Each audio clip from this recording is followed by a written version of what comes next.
Welcome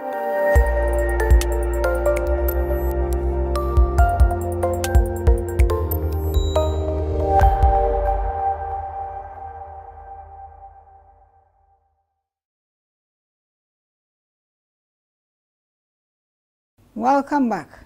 Yes, we've talked about all the nutrients, macronutrients, micronutrients, and water.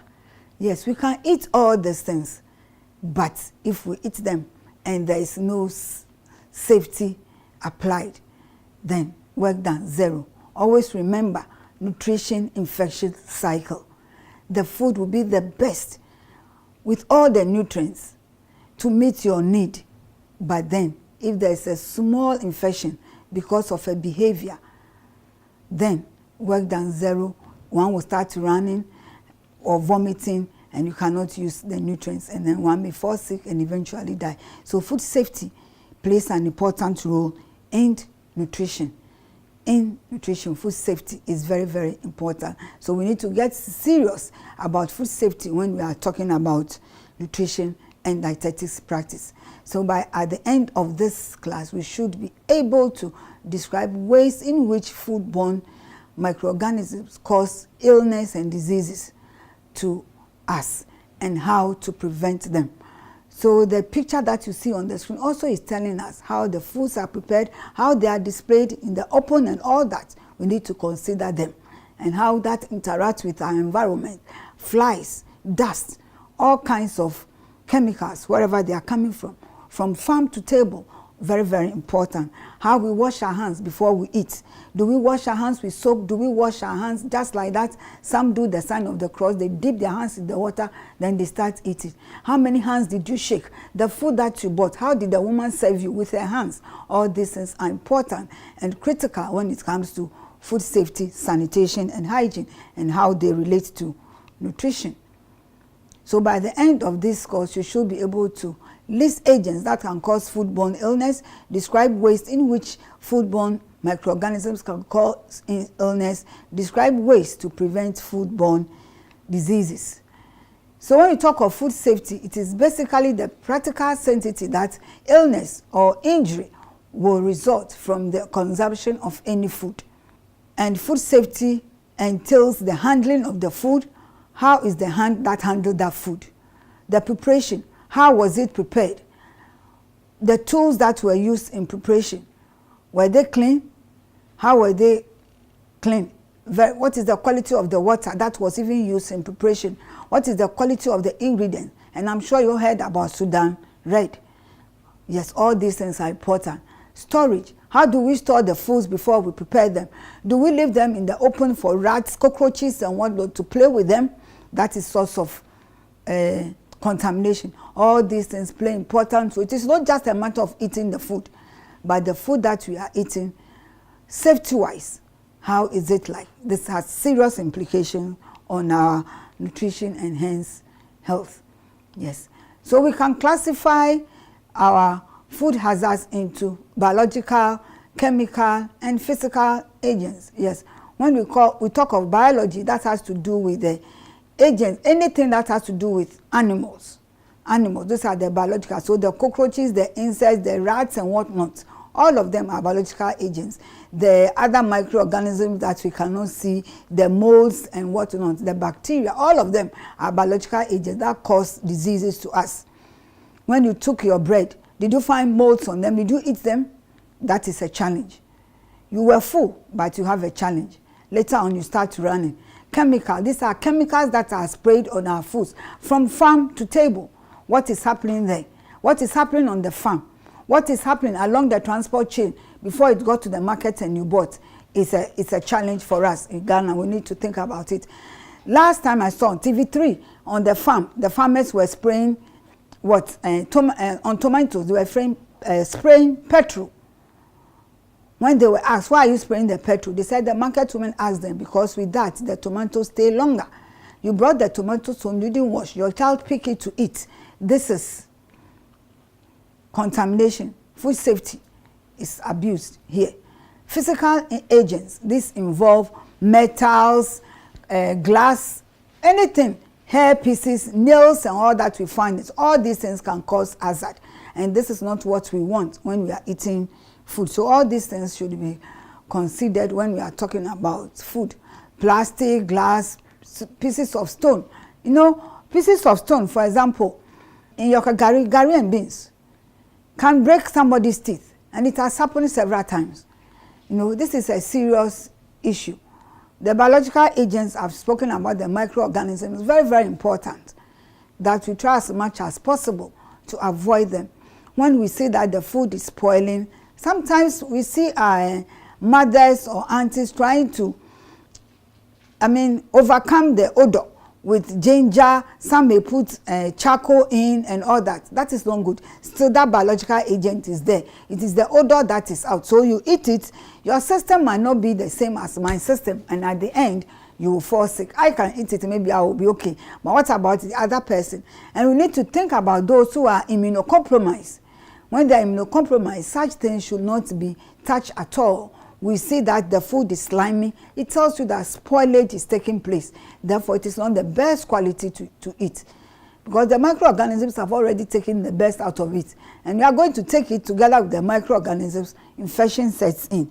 And once that sets in, yes, you are losing a lot. So food safety from farm to table is very, very critical. From farm to table is very, very critical. What is happening on the farm, what is happening in the market, the adulteration that is happening in the market. Sometimes we buy pepper, it is not pepper. Recently, I think FDA was on the GTV, they were showing people are missing gari. They make the gari into fine powder, then they add 1/3 of the gari will be pepper. Then they are selling this as pepper. Is this correct? They are selling the same thing as tomatoes. Yes, this is adulteration. Food safety is abused here. So we need to be aware of some of these things. Yes, hand washing is critical. Hand washing is critical. Yes, how many hands do you shake? And in our parts of the world, and in most parts of Africa, we eat with our hands. So hand washing is very, very important. Hand washing is very, very important. That we wash our hands with soap. We wash our hands with soap before we touch food. As we are going to prepare the food, we wash our hands before we touch. When we finish preparing we wash our hands so that we don't spread germs all along in the kitchen. Yes, we use different chopping boards to chop fish, meat, and different to chop vegetables that we eat raw. So handling is very, very key. That is a major source where we see contamination coming in. So this chart is showing somebody thinking the hands are clean. So the person was asked to touch on the plate, and then we checked for growth for microorganisms, and we see the growth out there, showing that yes, the hands that we think is clean is not clean. So at any particular time, we need to encourage everybody to wash their hands and wash properly. And the diagram that you see, I've given you stages of washing hands. You need to wash under running water. Yes, rub the soap in the hands and make sure we rub every aspect. Very, very important. Very, very important. And it should be a habit that we need to spread the news, educate everybody who comes to our clinic that hand washing, so that they take it home, so that some of the infections that we see in our hospitals will not see them. And some of these infections go through the food, because most of our children will not even wash their hands before eating. So it is very, very important that we educate everybody to wash their hands before eating. So safe food handling is critical in nutrition. Food safe handling is critical in nutrition. For nutrients to get to us well, we need to wash our hands properly. And if we don't handle the food well, it means we make the food available. It provides the nutrients for the microorganism. The moisture there is also good. Our ambient temperature is also very good, and therefore microorganisms do multiply very easily.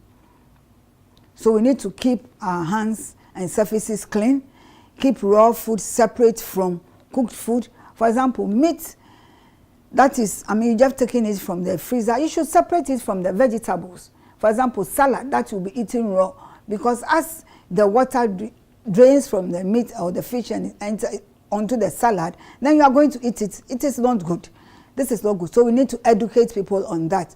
And then keep hot food hot, and then cold food should also be kept cold. Very, very important to avoid contamination. Yes, somebody is mixing salad using the hands. This is very bad.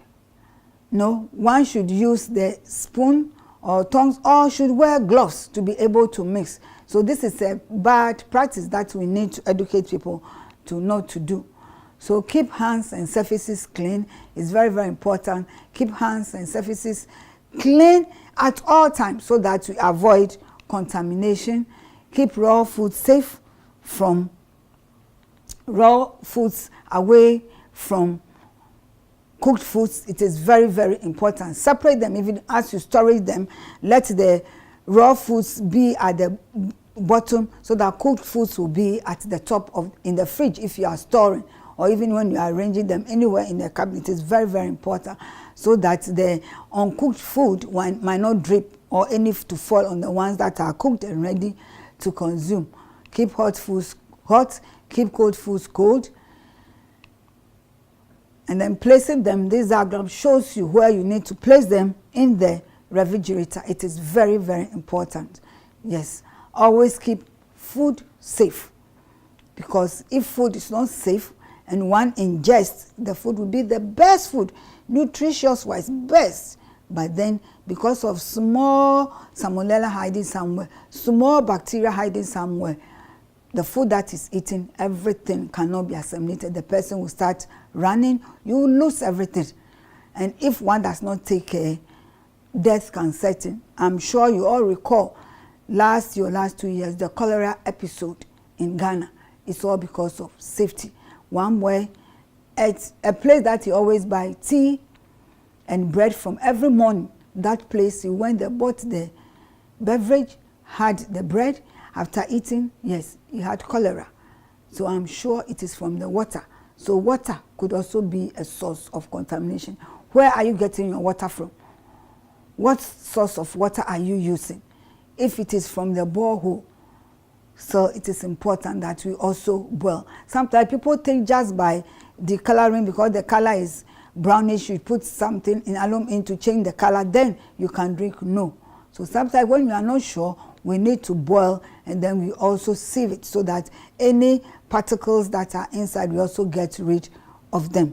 It is very, very important. Food safety goes hand in hand with good nutrition and nutrition practice. So read your notes, and I will see you next week. We shall talk about energy balance. Thank you.